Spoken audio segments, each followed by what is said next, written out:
Kali ini saya akan mencoba membacakan buku karangan Said Hawa yang berjudul Allah dan Ar-Rasul. Mukadimah silsilah 3 pokok perkara keimanan. Seri ini, seri 3 pokok agama Islam, saya tujukan untuk menjelaskan 3 pokok yang mutlak diketahui dan diimani oleh seseorang hingga dia dapat dikatakan sebagai seorang muslim. Dalam hal ini, yang saya lakukan lebih bersifat sebagai pengumpul dan penyusun bahan-bahan yang telah tersedia, bukan sebagai penggagas pemikiran baru. Hal ini karena saya perhatikan telah cukup banyak buku yang ditulis orang tentang setiap topik dari 3 pokok agama Islam. Benar, telah banyak buku semacam itu ditulis. Namun belum ada buku yang membahas ketiga pokok itu secara komprehensif dalam satu kesatuan. Oleh karena itu, saya ingin mengisi kekurangan ini dengan segenap kekuatan yang diberikan oleh Allah Subhanahu wa Ta'ala kepada saya. Dalam proses penulisan buku ini, jika saya menemukan suatu bahan yang bagus dalam suatu buku yang ditulis oleh orang lain, saya tidak segan-segan untuk mengutip atau menukil suatu bagian darinya. Oleh karena itu, pembaca yang budiman harap tidak terkejut jika menemukan banyak kutipan dalam buku ini. Hal ini karena saya lebih menitik beratkan pada pengungkapan pikiran secara utuh dan lengkap dibandingkan harapan untuk mendapatkan pujian atau takut mendapat kritik. Rasulullah Sallallahu Alaihi Wasallam bersabda, barang siapa mengucapkan aku ridha Allah sebagai Rabbku, Islam sebagai agamaku, Muhammad sebagai nabiku, maka baginya surga. Hadis selanjutnya, akan merasakan manisnya keimanan orang yang meridai Allah sebagai Rabb-nya, Islam sebagai agamanya, dan Muhammad sebagai utusan Allah.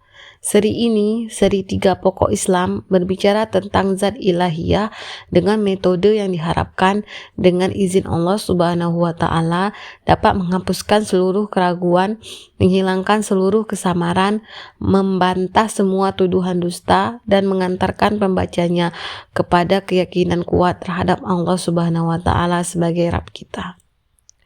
Selanjutnya, seri ini berbicara tentang Rasulullah dengan penuturan yang diharapkan dapat mengungkapkan seluruh dimensi pribadi Rasul yang agung. Dengan disertai bukti yang membuat seseorang yang membacanya dapat menangkap dengan sangat jelas bahwa Rasulullah adalah fenomena manusiawi yang paling agung dari segenap dimensinya. Selain itu, seri ini juga menjelaskan dalil-dalil risalah beliau dengan cara yang memuaskan akal manusia sehingga dia beriman dengan penuh keyakinan. Sementara itu, seri ketiganya berbicara tentang Islam, akidahnya, ibadahnya, manhaj kehidupannya, bukti-bukti penguat ajarannya sambil menjelaskan beberapa bagiannya, menerangkan pokok dan parsial ajarannya dengan memberikan hujjah kepada manusia atasnya sehingga manusia tidak mempunyai pilihan lain untuk memilih selainnya. Surah Ali Imran ayat 85, dan barang siapa mencari agama selain Islam, dia tidak akan diterima dan di akhirat dia termasuk orang yang merugi. Setelah selesai membaca kajian ini secara lengkap, pembaca akan merasakan ketenangan jiwa dan mendapatkan keyakinan yang mantap jika ia memang mencari kebenaran dan Allah Subhanahu wa Ta'ala menghendaki hidayah baginya. Adapun jika tidak, hal itu tidak aneh karena sangat banyak akal manusia yang menyimpang dari kebenaran meskipun orang itu telah melihat kebenaran secara langsung. Seri ini merupakan titik permulaan bagi kelahiran baru manusia yang ingin keluar dari kegelapan, keraguan, kebingungan, dan keterpecahan. Pembaca seri ini akan menemukan bahwa saya membahas secara cukup panjang lebar tentang pokok yang pertama, mengenal Allah Subhanahu wa Ta'ala, dan pokok kedua, mengenal Rasul Sallallahu Alaihi Wasallam, disertai dengan dialog pemikiran, pemberian dalil, dan bukti-bukti yang ditujukan kepada akal dengan hati-hati dan sabar, sambil juga memberikan penerangan terhadap segi-segi keraguan atau kesamaran dalam masalah ini. Adapun dalam pokok yang ketiga, Al-Islam, saya lebih banyak memberikan deskripsi tanpa banyak melakukan dialog pemikiran. Hal itu karena setelah manusia mendapatkan keyakinan atas keberadaan Allah dan bahwa Muhammad adalah Rasulullah, baginya tinggal berserah diri kepada agama dan syariatnya. Yang menjadi tekanan di sini bukan memberikan hujah bagi setiap bagian dari Islam, dan hujah itu secara otomatis sudah ada sebelumnya. Namun yang menjadi tekanan adalah masalah pengenalan Islam itu sendiri. Logika akal mengatakan bahwa manusia hanya memiliki pilihan untuk berserah diri kepada Allah Subhanahu wa Ta'ala dalam syariatnya, dan bahwa Dia adalah Rabb, sedangkan semua makhluknya adalah hambanya. Dia adalah Maha Mengetahui yang mengajarkan manusia apa yang tidak ia ketahui.